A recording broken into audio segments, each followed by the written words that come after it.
Okay, so may nagtatanong dito sa page na gusto daw niyang bumili ng first car niya. Ano daw yung pipiliin niya? Kasi may pinagpipilian siya. Honda Civic ba daw o Honda Accord na luma? Yung siguro under 100k or 100k pesos. Dalasan yan Honda Civic 1996 na VTI, yung Honda Civic na bigote o yung Honda Accord 1995, 1996, 1997 na model. Halos nagpo-fall din yun sa 100,000 pesos mark yung mga sasakyan na yun. Yung mga second hand, pag nakita nyo sa marketplace, nasa halos 100,000, 120,000, 130,000 lang yun.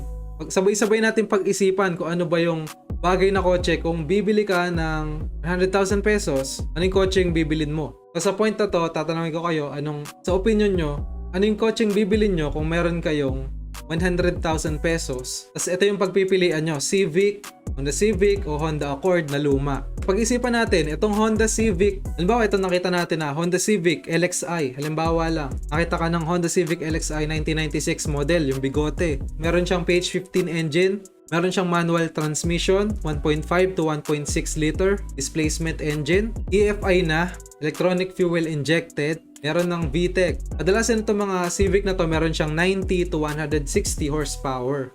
Price range pala ng Civic, 160,000. Yung maganda na, pwede ka makakuha ng 120,000. Medyo nakikita ko pa dun sa marketplace, medyo hindi pa siya maporma. Talagang medyo may sira-sira pa. Pero itong Honda Accord, kung makikita nyo sa marketplace, 120, 130,000. Medyo okay na dito sa year model na to. PH20 engine, 1996 model na itong Honda Accord. PH20 engine or PH22 engine. Ang displacement niya ay 2.0 liters. Kumpara dun sa Honda Civic, ang Honda Civic ay 1.5 liter. So medyo matipid, 1.6 liter. EFI na rin tong Accord. Meron ding VTEC variant itong Accord. Electronic fuel injected din. Manual transmission parehas. At yung Accord naglalabas ng 145 horsepower. At all power na siya. Power windows, power door locks, power seats. May mga ganun pang minsan features dun sa top of the line model. So para sa akin, depende sa buyer kung ano yung pipiliin niya. Maraming mga factors. So ito yung mga factors na yun. Nilista ko yung mga factors. Dahil ako, sobrang dami ko rin na experience sa mga second hand na kotse. Kasi marami rin ako nabiling second hand na kotse dati. Yung iba okay naman. Yung iba talagang sobrang sirang-sira. Sobrang ang dami kong nagastos. Sobrang lagi akong tinitirik. Yung iba naman okay, pero kadalasan talaga yung mga ganyan, tambay talaga sa talyer yan. Di mo may iwasan, meron at merong ipapagawa. At kailangan talaga, unang factor, kung bibili ka ng mga ganitong sasakyan, halos 20 years old na, mga kotse na to, lampas pa sa edad ko, yung mga kotse na yan talagang sirain yan. Di mo na may iwasan kahit yung mga sobrang ganda pa ng pintura, sobrang maayos pa talaga tignan. Di mo maiiwasan, meron at meron talagang masisira dyan. Di mo maiiwasan, meron tumutulo dun sa ilalim. So alam mo yan ng mga nagsisecond hand na kotse. Kung pipili ka ng Civic man yan o Accord, unang factor, dapat marunong ka talaga sa kotse. Okay, pangalawa, pipili ka sa Civic o Accord, saan ka mas napopogian? So ito yung tinatawag kong pogi factor. Saan ka mas napopogian? Sa Civic o dun ba sa Accord? So kasi ako personally, sa opinion ko lang, mas napopogian ako sa Honda Accord. Kasi mas gusto ko yung luxury type, yung VIP type, executive type kaysa dun sa racing type. Kung papipiliin ako Lancer o Accord, pipiliin ko pa rin yung Accord. Kung papipiliin ako ng Civic o Accord, pipiliin ko pa rin yung Accord. Kasi mas gusto ko ng comfort kaysa dun sa racing type. So ayoko na masyadong, ako yung tipo ng nagkokotse na ayoko masyadong magkunting-ting ng mga pyesa-pyesa. So parang dalawang type yan. Gusto mo na iPhone, na cellphone, alam mo na hindi mo mababago-bago yung mga style niyan. Yung mga style ng icon, yung mga style ng screensaver, yung mga kung ano-anong kinakalikot mo sa settings niyan. Alam mo, hindi mo makakalikot masyado yung settings niyan. Maboboring ka lang. Kung Android user ka naman, ang daming pwedeng kalikutin. Pwede mong i-root yung cellphone. Pwedeng kung ano-ano yung gawin mo dun sa software. Installan mo na kung ano-ano. Okay lang. Ganun yung nakikita ko dun sa Accord at Civic. Yung Accord, wala ka na masyadong gagalawin. Hindi naman yan sinetup. Samantalang yung Civic, marami nagsisetup niyan. Marami na iba-ibang mga pyesa dun sa loob. Malamang kasi second hand na yan. at talaga naman sinesetapan yung Honda Civic, yung mga lumang Civic. It boils down talaga kung saan ka napupugian. Depende din sa mata ng buyer. Kasi kung mata ko, yung titignan ko yung Accord talaga yon. Depende sa mata mo kung gusto mo napupugian ka talaga sa Civic, gusto mo yung mga ganung pormahan, mga racing type, yun yung piliin mo. Kung kagaya mo naman ako, piliin mo yung Honda Accord. Okay, isa pang factor yung resale value niya. So kung bibili ka ng Accord, yung resale value niya mababa. Diba, kung bibilin mo yung Accord ngayon, after ilang years, bababa na yung resale value niya kasi sobrang mahal nga ng gasolina niyan. 2.0, it's malakas sa gas. Pero yung Civic, matipid sa gas. Tapos yung resale value ng Civic, tumataas pa. Kahit ngayon, tumataas pa yung resale value ng Civic. Parang pumapantay na nga sa mga modelong kotse yung resale value ng mga Civic. So, kung pipiliin mo yung Accord, bababa yung resale value niya. Kapag binenta mo siya ulit, mas mababa na. Yung Civic naman, halos ganun pa din. Halos ganun pa rin yung resale value niya.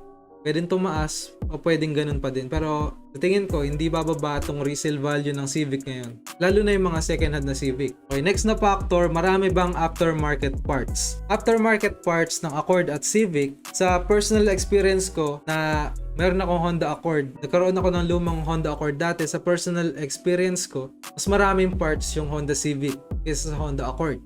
Yung Honda Accord, minsan rare na yung ibang parts, hindi mo na masyado makikita. Meron lang mga nag-i-import dito ng mga parts ng Accord, pero yung Civic sobrang dami talaga.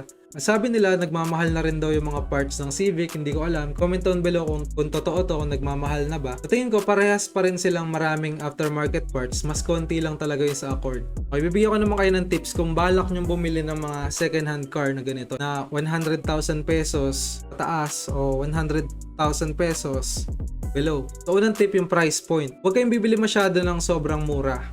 Bumili ka above market value or above market price. So, kadalasan kasi yung sobrang mura na presyo, kadalasan nandun yung mga hidden issue. Yung mga may hidden issue ng mga sasakyan, yung mga under market value. So, halimbawa, yung kotse nakikita nyo yung price range niya 100,000 to 160,000. Piliin nyo yung mga nasa kalagitnaan or nasa mas mataas pa yung 150,000. At yung mga yon, yung mga medyo matataas yung value, medyo mababa yung risk na meron yung mga major na sira. Kadalasan kasi yung mga second hand na kotse, meron yung mga major na sira. Yung mga water pump, mga malapit ng overhaul, ganyan. Kadalasan yun yung mga sira niyan. Alam niyo yung mga nagpe-presyo ng ganyan, yun yung presyong ayaw ng bitawan ng may-ari. Alam mo yung presyong ayaw bitawan ng may-ari, ang daming seremonyas para magpaalam dun sa kotse. Kasi sobrang mahal na yung kotse at ayaw niyang bitawan kasi ang dami na niya nagastos doon. Kaya niya tinataasan yung value siguro ng kotseng yun. Mabawi man lang niya yung ginastos niya doon. Kaya niya tinataasan. Ayaw niya talaga ibigay yun. Yun yung mga hanapin niyo, yung mga ganon. Okay, isa pang tip. Ito medyo, hindi ko alam kung medyo controversial to. Pero sa dami ko na ng maling ginawa sa pagbili ng second hand na kotse.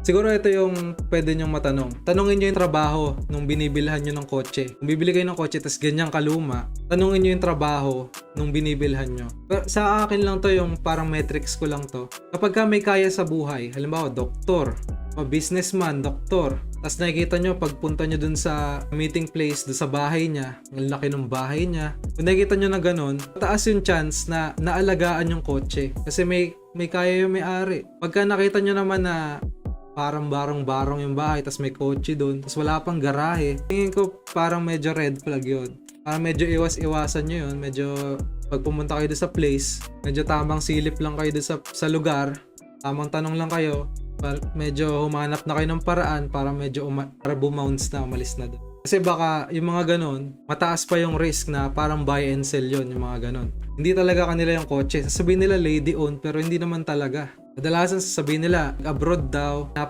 pinapabenta sa kanila, nag-abroad yung may-ari, mag-abroad na yung may-ari. Kadalasan, 90% of the time, hindi totoo yun. Ginagamit ko talagang gauge kung may kaya talaga sila sa buhay. Yun talaga yung ginagamit na gauge ko. Okay, next, tignan nyo kung walang gasgas masyado yung exterior, yung labas, kung bungi-bungi ba, yupi-yupi ba, kung may bangga.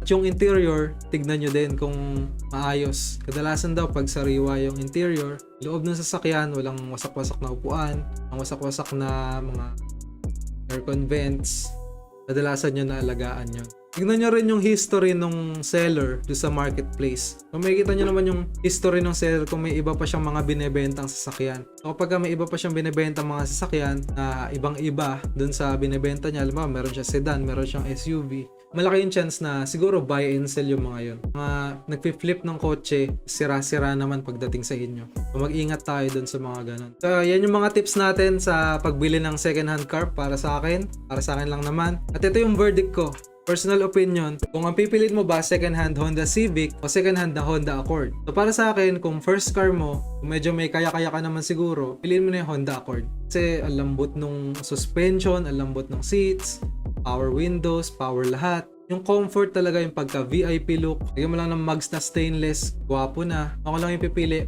Honda Accord. At gusto ko rin marinig yung opinion nyo. Comment nyo down below kung para sa inyo, ano yung pipiliin nyo.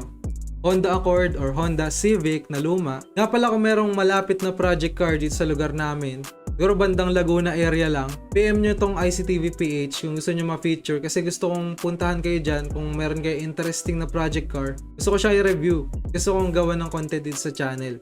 So kung merong interested, PM nyo ako dito sa ICTV PH. Yun lang, please share this video kung nagustuhan nyo. Subscribe at salamat sa panonood.